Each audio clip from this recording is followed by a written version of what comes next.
국민의힘의 혁신위원장의 얼굴이 나왔습니다도 바로 윤희숙 위원장입니다.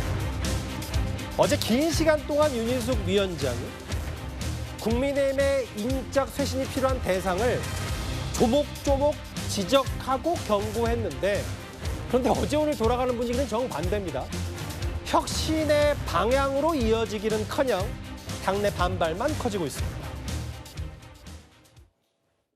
대통령하고 밥 먹고 술 먹고 다닌다라는 얘기를 밖에 나와서 하면서 호가호의 하신 분들이 그 과정에서 민심을 제대로 전달하지 않고 국정 운영이 왜곡되는 것을 방치하고 더 키웠습니다. 탄핵의 바닷속으로 아예 그냥 더 머리를 쳐들지 못하게 당을 누르고 있는 거예요. 저는 이런 분들이 인적 쇄신의 영순이라고 생각합니다. 어떤 사람을 내친다든지 하는 것이 혁신의 최종적인 목표가 아니라는 점은 조금 전에 제가 누차 말씀을 드렸습니다.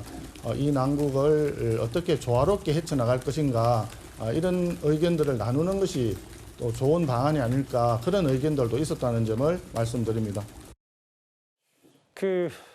저같이 이제 국민의힘 사람이 아니고 밖에서 보는 사람 입장에서 매우 혼란스러운 게 뭐냐면, 이현정 의원님. 네.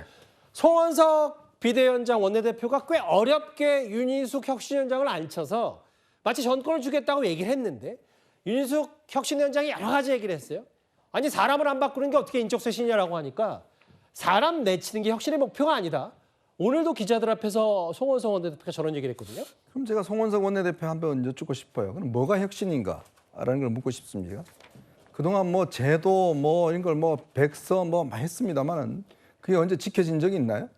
결국은 내각제 옛날에 각서도 다 종이 조각처럼 돼버렸지 않겠습니까?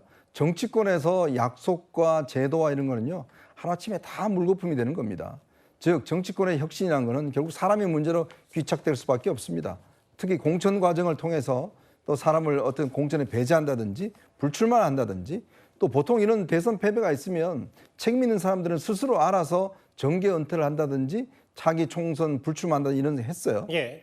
근데 정말 희한한 거는 국민의힘은 대선 패배하고 이렇게 정말 이 지지율이 떨어지는데 불구하고 당시에 책임 있었던 사람들이 오히려 더 큰 소리를 내고 있는 그런 형국 같습니다. 지금은 송원석 원내대표, 그럼 뭘 하자는 거죠? 그럼 백서 한 장 한 권 만들어서 그냥 그걸로 끝이라는 이야기입니까? 당신도 책임이고 나 책임 있으니까 우리 모두의 책임이다. 그 이야기는 아무도 책임이 없다는 이야기예요. 아무도 책임지지 말자는 이야기입니다. 우리끼리 잘할 테니까 우리 책임 묻지 마세요. 그 이야기 아니겠습니까? 저 옆에 있는 분들 보십시오. 다 그동안 친윤들이라고 했던 분들이 다 지금 당직을 차지하고 계시잖아요. 우리 책임 묻지 마세요라고 한 이야기를 저렇게 이야기하는 것이고, 예. 처음에 윤희숙 혁신위원장도 처음에 본인은 인적 쇄신은 누구한테 책임져주지 아니다고 이야기를 했지만, 그러나 계속 추락하는 이 지지율, 거기에 결국은 본인도 결국 인적 쇄신밖에 없다라는 걸 본인이 이제 어제 이야기한 거 아니겠습니까? 예. 자, 그렇기 때문에 결국 이제 저는 국민의힘이 이제는 좀 진실을 이야기하기 시작했다. 자, 진짜 혁신은 사람의 문제다. 그리고 이제 본인들 다 살려고 지금 권영세 등등 이런 분들 다 기자 책임 없다라고 이야기를 하고 있습니다만은, 그러나 아마 국민들은 아실 거라고 저는 생각이 듭니다. 그런데 이제 송원석 원내대표 비대위원장은 그래도 의견을 수렴한다는 표현을 썼다면, 조금 더 이른바 윤희숙 혁신위에 극렬 반발하는 사람들이 있습니다. 탄핵에 대해서 왜 사과를 해야 되죠? 탄핵 반대를 한 것에 대해서. 사과는커녕 그냥 당이 새로워지겠다라는 것을 가로막고 더 이상 아무것도 할 필요가 없다라고 얘기하시는 분들은 그냥 전광훈 목사가 광장에서 던져주는 표에 기대서 정치하겠다라는 거예요. 이미 저희가 계엄에 대해서 사과를 했고요. 그 부분을 사과하자면 저희는 또 다른 분열이 될 수 있다. 저는 이런 분들이 인적 쇄신의 영순이라고 생각합니다. 언제까지 사과만 할 건가? 그리고 백서를 좀 써본 다음에 진단을 한 다음에 처방을 해야 되지 않냐?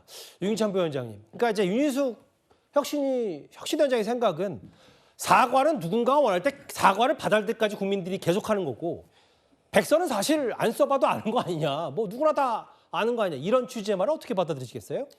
그러니까 사과의 진정성 내지 사과의 효과라는 거는 이제 민심이 어떻게 반응하느냐에 따라서 정해지잖아요. 예.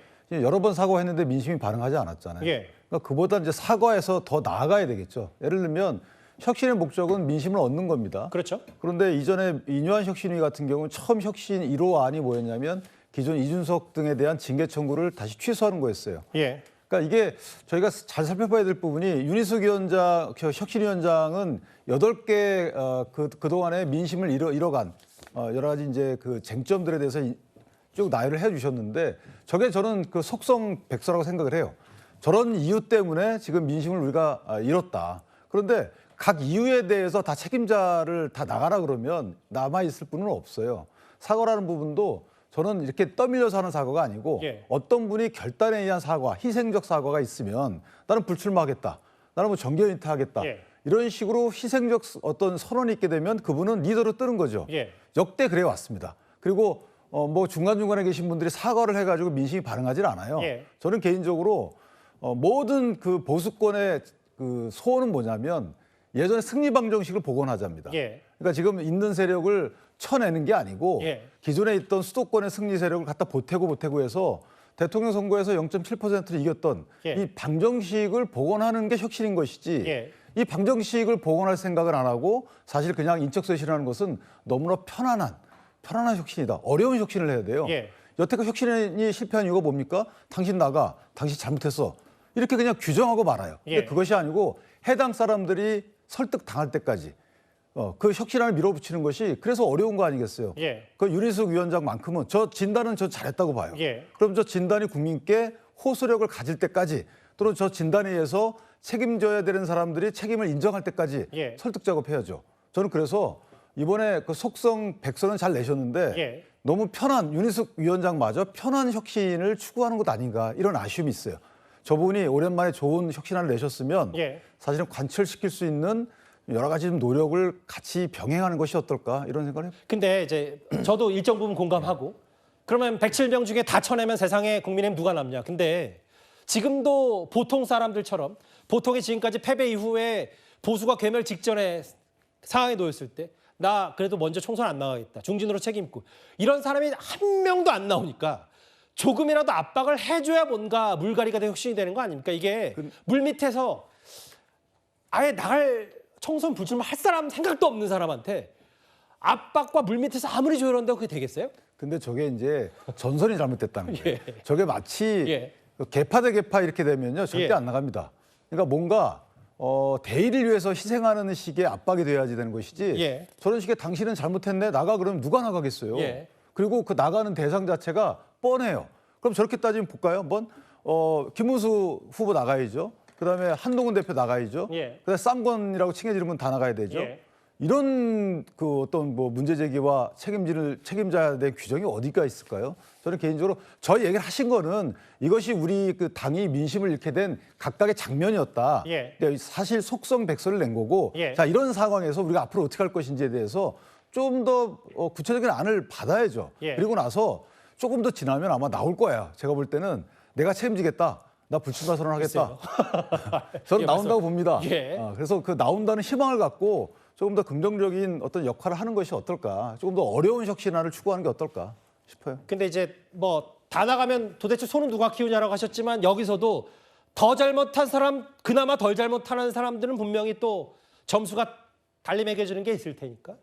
근데 이 얘기 때문에 오늘 한동훈 전 대표와 권영세 의원 간의 설전으로 번진 게 있습니다. 일단 권영세 의원의 최근 저희 정치 시그널 출연 때 목소리 한번 들어보겠습니다.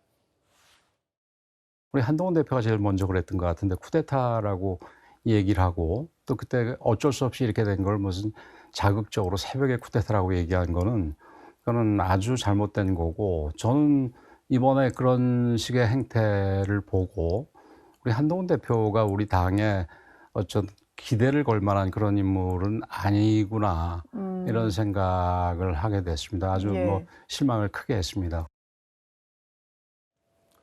지난번 정치 시그널 출연 때와 비슷하게 권영세 의원이 무슨 얘기를 했냐면요. 한동훈 전 대표가 대선에서 오히려 방해가 됐다. 지도부 의결로 비판만 했고 단일화 시도 안 했다면 배임됐을 거라고 하니까 한 전 대표 오늘 SNS를 통해서 가만히 있지 않았습니다. 권영세 작전을 성공해서 한덕수 전 총리를 후보로 만들었다면 지금 최근에 특검으로부터 수사소송이 올랐고 진짜 내란쟁이 됐을 것이다. 성춘 부장 판단 어떠십니까? 글쎄요, 뭐 누가 더 잘못이 있다라는 걸 뭐 저에게 자격이 없기 때문에 다만 지금 국민의힘이 저런 논쟁을 할 때인가 지금 전 아까 뭐 다른 패널께서도 말씀하셨습니다만 윤희숙 혁신위원장이 저는 오답노트를 잘 제출했다고 생각하거든요. 그러면은 그 지금 오답노트에 30명만 남기자는 게 아니라 사실 오답노트 대상은 107명 전원 아닙니까? 107명 현역 의원 전원에 그 추가적인 인사들까지 포함한다면 사실상 국민의힘 전체를 대상으로 이야기한 겁니다. 그러니까 윤희숙 의원은 사실상 뭐 거의 당 해산에 준하는 정도로 우리가 혁신과 쇄신을 해야 된다는 전 의지를 보여준 건데 저런 것과 관련돼서 뭔가 여전히 권영세 전 비대위원장은 결국 대선에서는 권영세 전 비대위원장이 가장 큰 권한을 갖고 있었잖아요. 뭐 한동훈 전 대표의 책임이 없었겠습니까? 다만 저는 그럴 때 누가 더 책임이 컸느냐라고 굳이 따진다면은 더 큰 권한을 갖고 있던 사람이 당연히 더 큰 책임을 지는 것이다. 그러면은 권영세 전 비대위원장이 당연히 더 큰 책임을 져야 되는 것이죠. 그럼에도 불구하고 뭔가 한동훈 전 대표에 대한 뭐 개인적인 뭐 기대를 걸 수 없는 사람이었다, 실망했다라고 풀어가는 것이